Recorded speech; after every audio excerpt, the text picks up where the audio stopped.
There are tons of reporters and politicians that have left the mainstream establishment for various reasons, some to be more independent, unbiased, and unpressured from their industries. Then there are some people who march to the beat of their own drummers and not only leave, but go completely off the grid.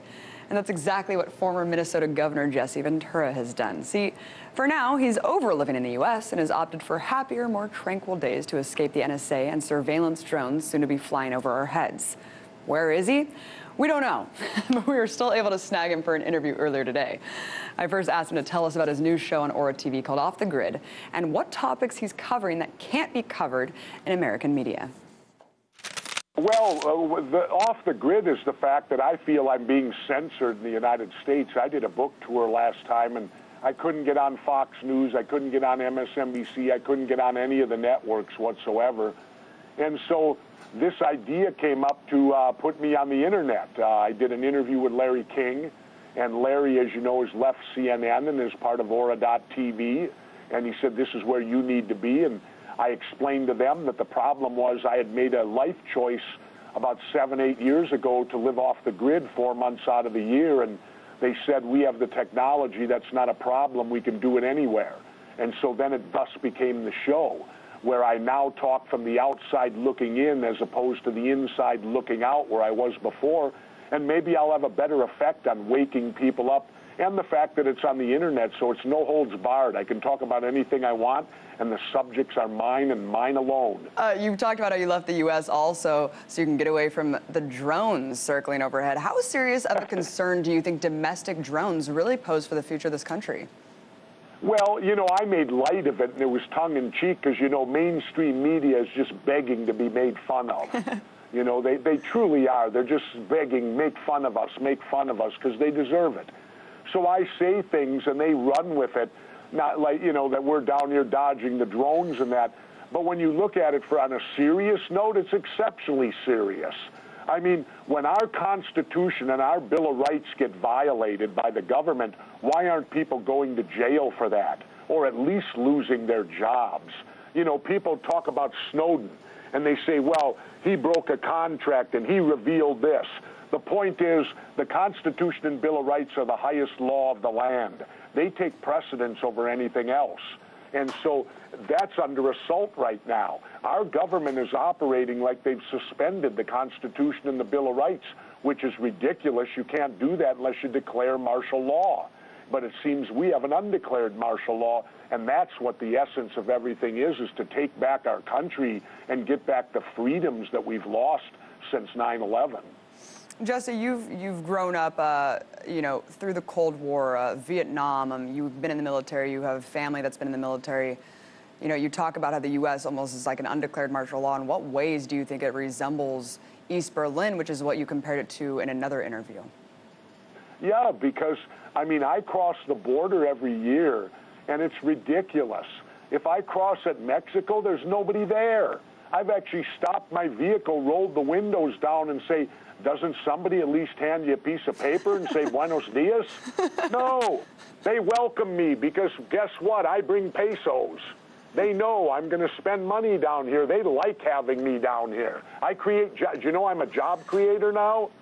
I'm creating these jobs down here, and now these illegals won't have to cross the border to pick strawberries and take your job. Wait a minute, so, wait. Are you being facetious here? Do you really think that Mexicans are coming and stealing American jobs? Would Americans really be wanting to pick strawberries, Jesse? Yes, because all my guys, the people that work for me, have told me unequivocally. They said, Governor, if I wasn't employed with you on Off the Grid, I would be over the border right now illegally. So there you go. I'm on the job solving illegal immigration and being a job creator. Of course I'm having fun with that, but it's true. It's just on a small level. Well, do you support amnesty for actually the millions of undocumented immigrants currently living and working in the U.S.? I support something more than that. Call me crazy. I support taking down borders. I support that we're all human beings on this planet, and why should I have to produce paperwork when I want to go somewhere? How's that one? I like that a lot, Jesse. I think that we're both internationalists, and I think borders are extremely destructive. And the language of, I'm American, you're this, you're that, gives you some sort of moral authority to do harm and destruction. It couldn't be more damaging, Jesse. I couldn't agree with you more. Let's move on to another issue that you're... Oh, continue. Well, what's worse, if you see a big fence with barbed wire on the top and you see someone on the other side of that fence, immediately you suspect them of being something bad, something negative, because you have this man-made fence between you. I wanted to bring up another interesting idea that you've promoted, abolishing the income tax, transitioning to a national sales tax. Really fascinating. Can you really briefly explain how that would work and would reduce the massive inequality levels? Well, what it would do, it would make you first and foremost, it would make you the citizen number one again. You'd get your money first. Now, through the current income tax, you get your money second. The government gets it first, so they're number one. You'd get the gross on your check. That fictitious number, what is that number? Well, you'd get that number because you would decide what you paid taxes on by what you purchase. Now, you can still have a safety net. You can declare that, for poverty people, they get hypothetically, their first $10,000 purchases free of charge. But anything beyond that, they pay. And you pay at the point of purchase. So therefore, as citizens, you would never face the Internal Revenue again. You could reverse the Internal Revenue's role and have them watchdogging business to government to ensure our taxes are properly being used. Never again would I have to keep books for 7 years fearing an audit. And if you decided this week you didn't want to pay taxes, you wouldn't have to. Don't buy anything. See, my core belief is this. Wealth is not determined by what you make. It's determined by what you earn, by what you spend. Because if you make $1 million a year, but you live in a studio apartment and drive a beat-up Volkswagen, you're hardly living like a millionaire. Now, when you buy the Mercedes and the yacht, well, then you're living like a millionaire and you'll be taxed as such. And it would also mean the government would have to base everything of their operation on our national economy. Because if the economy would falter, we wouldn't buy anything and the government wouldn't get paid off. Jesse, it seems like a genius concept. I wonder why it hasn't gained more traction, because it's totally true. And then people who are in poverty, they would just not have to take half of their earnings given to the federal government to perpetuate the war machine. I mean, they can just go out and spend what they want to contribute to society. Well, it just sounds so smart.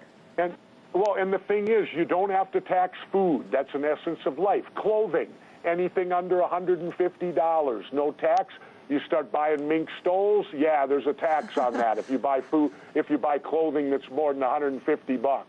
But I mean, anybody can buy jeans, you can buy underwear, you can buy your socks, and you won't get taxed. And it would all be based on our gross national product, and it would only need to be about 12%. You're telling me our government can't run off 12% of the gross national product?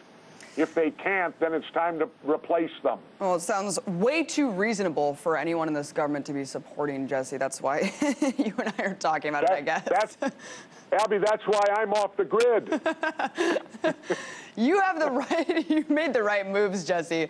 I wanted to really quickly, I know that you've talked about this kind of Cold War resurrection, and I just can't let you go without addressing it. I know that you dedicated one of the Off the Grids to discussing this. I mean, I just feel, I can't imagine how you feel actually living through the Cold War and then seeing us go back.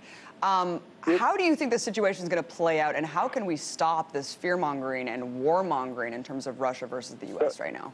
The frustration is nobody is paying attention to history. It's that simple. And that old cliche, if you don't read your history, you're doomed to repeat it. Trust me, it's happening in decades now, not just in lifetimes. People, start reading your history. People, start studying what has gone on in the last 50 years, and you see it repeated over and over and over again. What's that other cliche about being crazy? If you, oh yeah, Einstein. Einstein, if you repeat the same thing and expect different results, I mean, that's the definition of insanity. There you go. You're insane. And yet we've got this insanity going on. We're doing the same thing, and I'm seeing it now within decades, and I'm only 62. You know, I still consider mentally I'm about 24. You know, it's just chronologically I'm 62, but I'm sitting here looking in my lifetime, having lived through the Cold War, and saying we're going to let these morons erect the Cold War again when it was all fictitious to begin with. They were telling their people this story, and behind the Iron Curtain, we were telling our people this story on this side of the Iron Curtain, and both sides were getting lied to. Yeah. I mean, you know that it's desperate when the war machine reverts back to that Cold War propaganda. I hope people are smart enough to realize what's going on, Jesse. Rise up. Stop it once and for all. Thank you so much for coming on.